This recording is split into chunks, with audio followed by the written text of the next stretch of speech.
Agora, por exemplo, a maconha. É que, pô, o cidadão de bem, é difícil você... Ele pode ter um surto, sim, pode ter um Pode. surto, tá?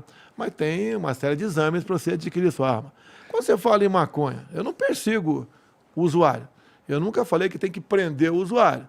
Nós inibimos o tráfico aqui no Brasil. Você pode ver. Uma pessoa que fuma maconha, por exemplo, né?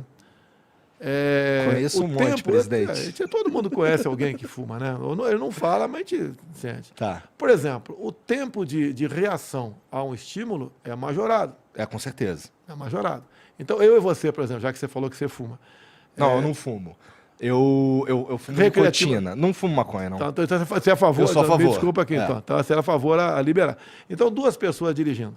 Entre ele perceber um sinal luminoso de perigo e eles dão um golpe de direção para um lado ou para outro, para evitar um acidente, essa fração de segundo, para quem faz uso, pode ser fatal para ele e para terceiro. Pode. Mas, presidente, sim, só para a gente quebrar o gelo aqui, é que o senhor nunca dirigiram um carro pro senhor chapadão, porque esse cara vai andar a 30 por hora.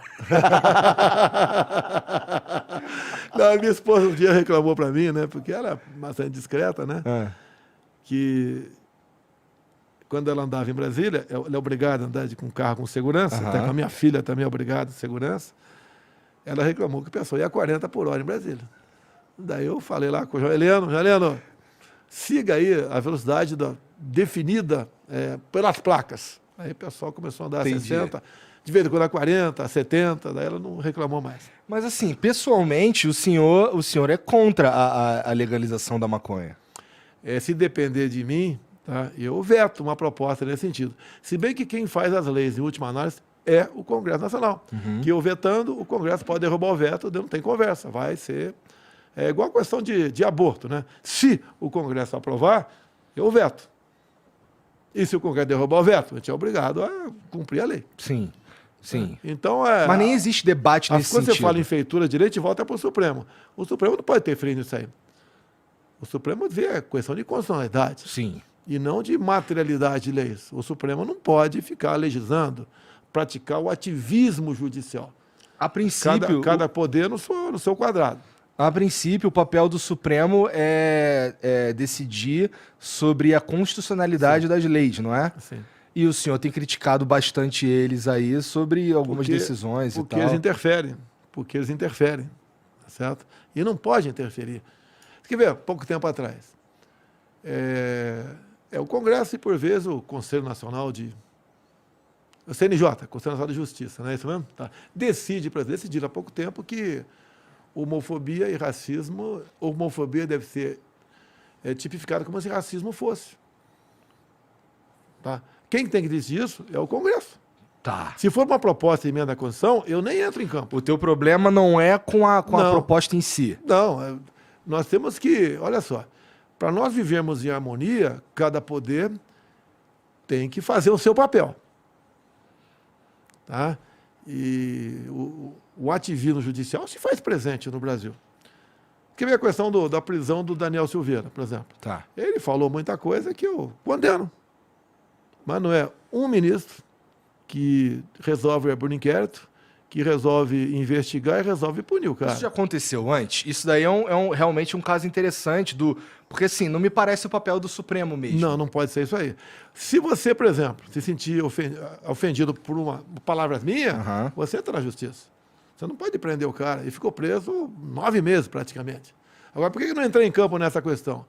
Porque o ministro Alexandre de Moraes resolveu dar uma canetada, né, criou a figura do flagrante continuado.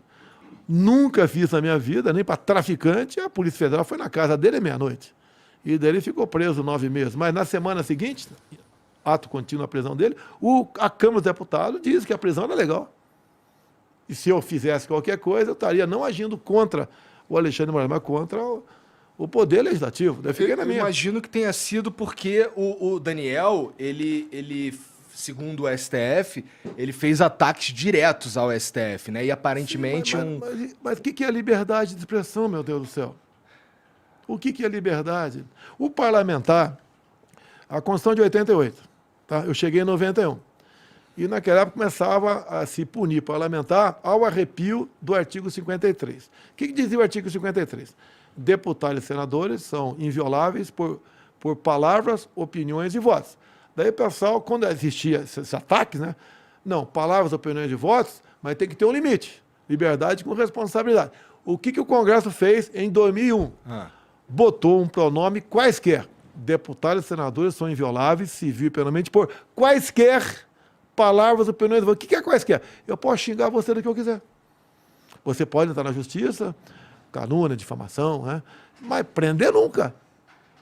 E aconteceu exatamente isso. Tanto é que, quando saiu da esfera do Supremo, quando o Daniel foi condenado pelo Supremo Tribunal Federal por palavras, a 9 anos de cadeia, a começando em regime fechado, em menos de 24 horas eu concedi a graça, né? O indulto. Foi uma grande polêmica também. Mas era legal. Tive gente contrário, porque muitas coisas eu decido com quem de direito. Se eu começar a conversar com 3, 4 pessoas, vaza. Teve ministros que eu conversei e foram contrários. Você vai arranjar uma briga com o Supremo. Olha, eu posso brigar com qualquer um, menos com a minha consciência. Eu vi um parlamentar, porque eu fui deputado também. E tem muita coisa que eu batia no passado com parlamentar e outros poderes também. É a nossa liberdade. Você no Congresso, você pode entrar com um projeto para qualquer coisa. Para qualquer coisa. Você inventa lá, eu quero que no Brasil aqui o regime seja tal, paredão para quem não sabe. Você pode entrar com o projeto.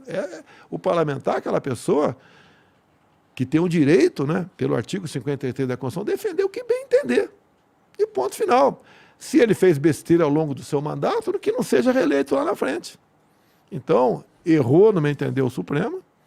Tá? Errou o parlamento, no meu entender, quando, por ampla maioria, resolveu manter o Daniel preso, e ninguém sabia quando ele ia sair da cadeia.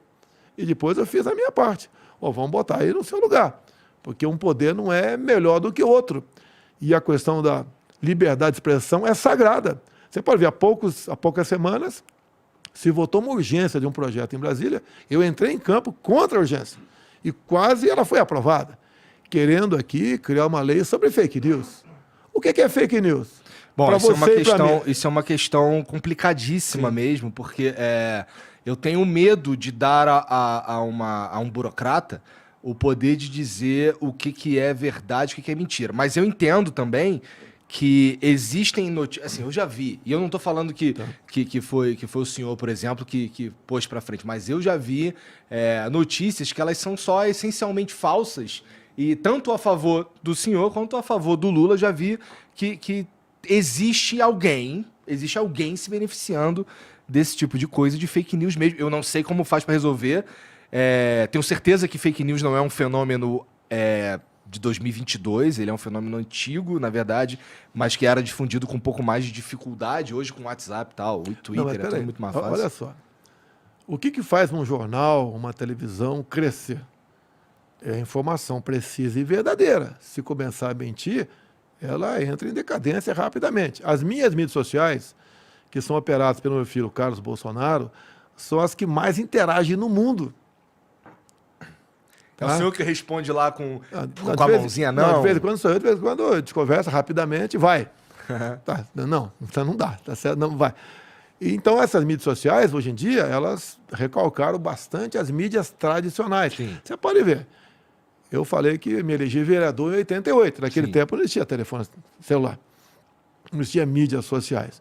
Então, uma matéria numa página qualquer, de um jornal, o Globo, por exemplo, te derrubava na tua campanha. A imprensa derrubava presidente da República. Você não tinha como reagir àquele fake news da imprensa. Alguém acha que Folha, Estadão, Globo, Isto É, antagonista, não tem matérias ali completamente dissociadas da verdade. Mas você acha que eles têm realmente o poder de influenciar? Você acha que eles conseguem, de fato, mudar o rumo de uma eleição? Não, perderam bastante esse poder. Tá. Tanto é que durante a minha campanha, você via eu sendo acusado de misógino, de racista, de fascista, tá? De não gostar de nordestino, tá? De ser ditador. Eu fui massacrado pela mídia. Se bem que eu comecei a aparecer na mídia, na verdade, em 2010. De 91 até 2010, 20 anos pela frente, né? E eu tinha minha vida de parlamentar, o pessoal dizia que eu era encrenqueiro. Não, eu comprava a briga lá.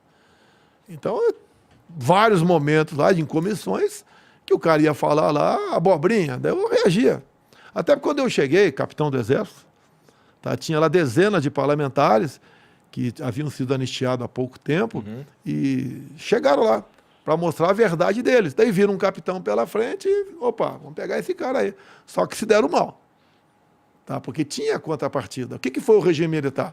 Tem prós e contra. Não tem nenhum regime perfeito. Por que aconteceu o 64? Até eu peguei o filho da Mira Leitão, né, foi me entrevistar, e eu tenho um vídeo, daí eu perguntei para ele, quando é que houve a Revolução? Ele respondeu, 1º de março. Eu falei, não foi 1º de março. Não foi 31 de março? Ah, foi 31 de março. Né? Quando é que tinha o presidente aí deixou de ser presidente na época. Então foi 31 de março. Eu falei, não foi 31 de março, foi dia 2 de abril. Quem caçou o João Goulart não foram os militares, foi o Congresso Nacional. O Congresso, numa sessão de 2 de abril de 64, caçou. Dia 11, o Congresso votou no Marechal Castelo Branco, e dia 15 ele assumiu. Não houve um pé na porta, porque os golpes se dão com o pé na porta, com fuzilamento, com paredão. Foi tudo de acordo com a Constituição de 47, ou 46. Tudo de acordo. Nada fora dessa área. Nem ele sabia da história verdadeira. Ele estava divulgando um livro da mãe dele. Nem ele sabia o que aconteceu realmente 31, 2 de abril, 11 de abril e 15 de abril. Ninguém sabia. Mas o contexto em si acaba indicando que as coisas aconteceram. Podemos dizer, o senhor concordaria se eu dissesse que foi um golpe dentro das regras? Ou foi Bem, se você quiser falar em golpe, fala que o parlamento deu golpe, não os militares. Não foram os militares. Que quem tornou vaga a cadeira do João Goulart foi o Congresso Nacional. E tanto é verdade que em 2013, olha só, em 2013, o PSOL entra com um projeto de decreto legislativo, um projeto de lei, anulando a sessão de 2 de abril de 64. Foi uma sessão que durou várias horas. 2013? 2013, várias horas. Tá, eles anularam a sessão de 2 de abril de 64, que foi a sessão que cassou, que tornou vago a cadeira do João Goulart. E eu discursei por 3 ou 4 vezes, sozinho. Todo mundo contrário, né, a favor do projeto, e eu discursando contrário do projeto, todo mundo a favor. Daí, dado momento, eu falei, Lênin apagava fotografias. O nosso parlamento está apagando fatos. Agora, eu tinha uma cópia do Diário do Congresso. Está comigo até hoje. O resto foi incinerado ou foi pintado de negrito. Por que isso? Por que não mostrar a verdade para a população? Se errou, tudo sem problema nenhum. É porque eu enxergo a política, de uma maneira geral, como Pô, com todo respeito, mas eu sinto parece um teatro, assim, meio sem graça, assim. Tem, sim. Triste. Tem.